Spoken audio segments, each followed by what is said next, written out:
देखो वैदिक काल, देखना बेटा, ये वैदिक काल, वैदिक काल का दो भाग है। एक है तुमको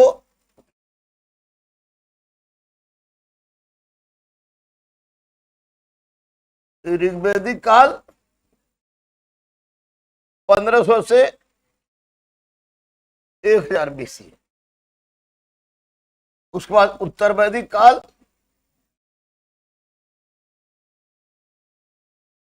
1000 से 600 BC, है ना। ये वैदिक काल के निर्माता जो थे वो आर्य थे। कौन थे? आर्य।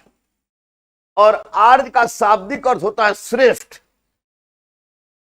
श्रेष्ठ, आर्य का शाब्दिक अर्थ क्या होता है? श्रेष्ठ। श्रेष्ठ, श्रेष्ठ या कुलीन, श्रेष्ठ या कुलीन। तो पहले जो था, ये इधर देखो दरवाजी सिपाही जी, बाद में दरवाजा बनिए जाएगा। तो श्रेष्ठ, मान ले कि कोई गोरा है तो उसको हम लोग कहते श्रेष्ठ। कोई काला है तो कहते गैर श्रेष्ठ। जैसे ये सब काला है श्रेष्ठ, हम और पिछड़ का जो है वो कहला है गैर श्रेष्ठ। सवाल की बात होगी। किसी का नाक खड़ा है श्रेष्ठ, किसी का नाक चपटा है गैर श्रेष्ठ। कोई लंबा है श्रेष्ठ, कोई नाटा है गैर श्रेष्ठ, है ना।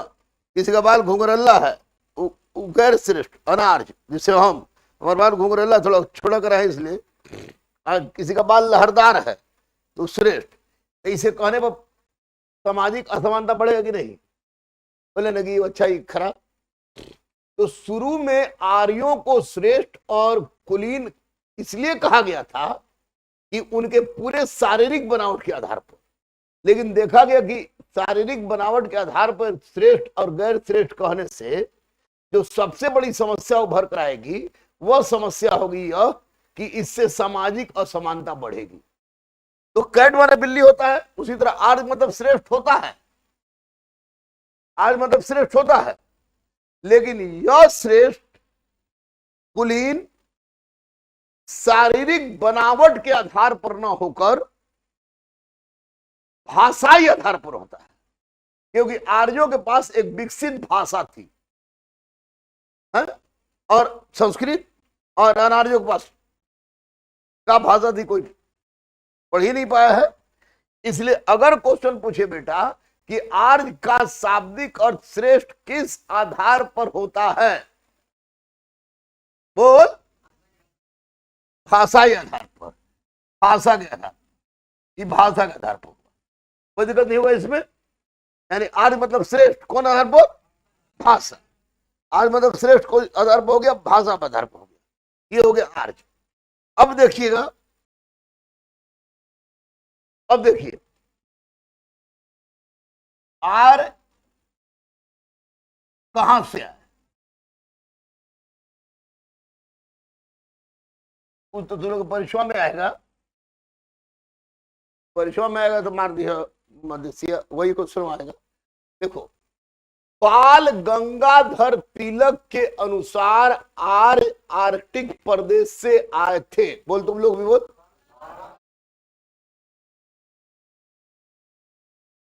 बाल गंगाधर तिलक के अनुसार, बाल गंगाधर तिलक के अनुसार, बाल गंगाधर तिलक के अनुसार, दयानंद सरस्वती के अनुसार तिब्बत या पामीर। दयानंद सरस्वती के अनुसार, दयानंद सरस्वती, दयानंद सरस्वती, बाल गंगाधर तिलक। देखो, बाल गंगाधर तिलक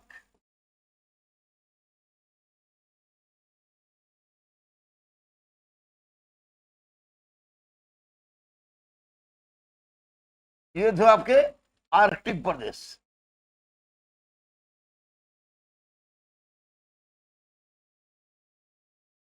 आर्कटिक प्रदेश एक हो गया। दूसरा देखो, दूसरा दयानंद सरस्वती, सरस्वती तिब्बत या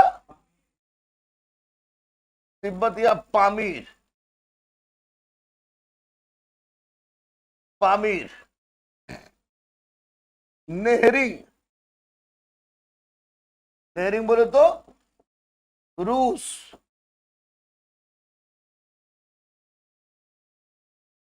गाइल्स, हंगरी, हंगरी। उसके बाद पेनका, पेनका जर्मनी। उसके बाद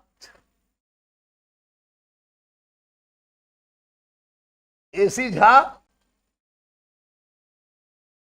एसी झा प्रमर्सी प्रदेश, प्रमर्सी प्रदेश।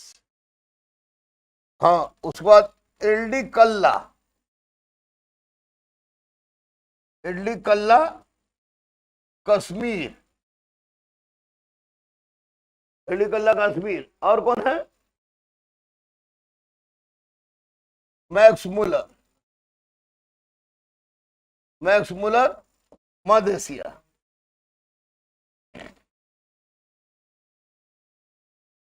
मध्य एशिया। 11 पर बोलो लोग। Bal Gangadhar Tilak, Dayanand Saraswati, Dayanand Saraswati, Dayanand Saraswati, Nehring, Nehring, Nehring, Nehring, Nehring, Nehring. Giles, Giles, Penka, Penka, Penka. A C Jha प्रमर्सी प्रदेश, A C Jha, A C Jha. L D Kalla Kashmir, L D Kalla, L D Kalla. Max Muller मानमत,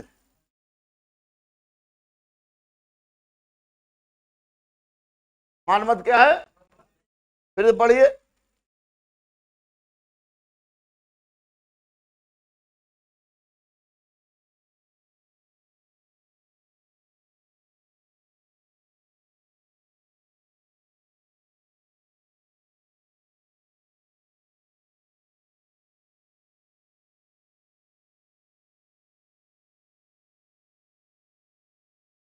Vaishno,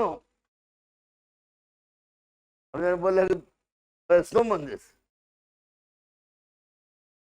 इसमें याद रखिएगा, मैक्स मुलर वाला याद रखिएगा, जरूर आएगा।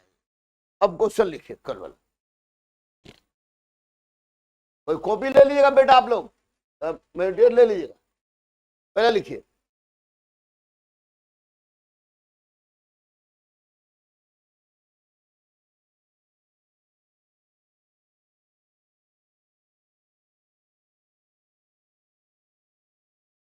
ऋग्वेद की सर्वाधिक महत्वपूर्ण नदी कौन थी? ऋग्वेद की सर्वाधिक महत्वपूर्ण नदी कौन थी? लाइव है, रिकॉर्ड है। हाँ?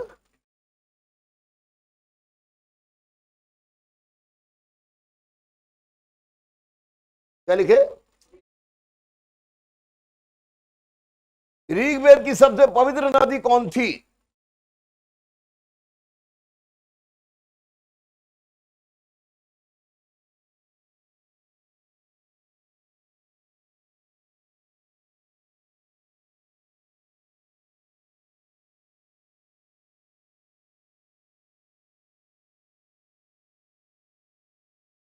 खड़े खड़े लिखना बेटा, जिसे लिख रहे हैं हम।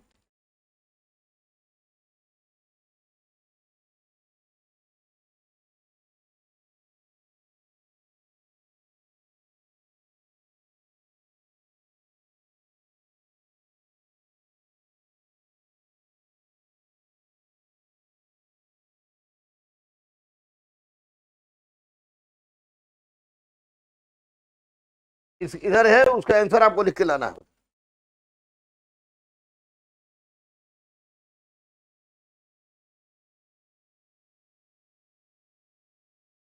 अस्किनी विपाशा सतुद्री वितस्ता परुष्णी।